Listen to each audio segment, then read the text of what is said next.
እኛ ኢትዮጵያውያን ግን እንለያለን እግዚአብሔርን እንለያለን ነው የምላችሁ ትናንትና በነበረው የአይሾ ስፒድ አቀባበል ህብረታችንን ያሳያል ህዝቡ የነበረው ሲያው ደስታው ምናምን ጩኸቱ በጣም ነበር ደስ የሚለው እግዚአብሔርን ጋይስ በጣም ነበር ደስ የሚለው እኛ ግን በቃ አንድ ላይ ስንሆን በጣም ነው የሚያምርብን ላይክ ህብረታችን በጣም ደስ ይላል ህብረታችን በጣም ነው የሚያምርብን እግዚአብሔርን እንደዚህ ነው መሆን ያለብን ላይክ በቃ በእርግጠኝነት በሄረባቸው በየትኛው በአለም ሀገራቶች ውስጥ እንደ ኢትዮጵያ የተደረገለት ያቀባበል መስራት የትም ነው ማይኖረው በቃ ምክንያቱም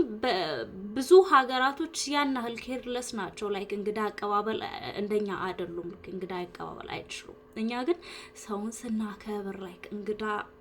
ላይክ በጣም ነው ደስ የሚለው እግዚአብሔር ነው ብላችሁ በጣም ነው ደስ የሚለው በጣም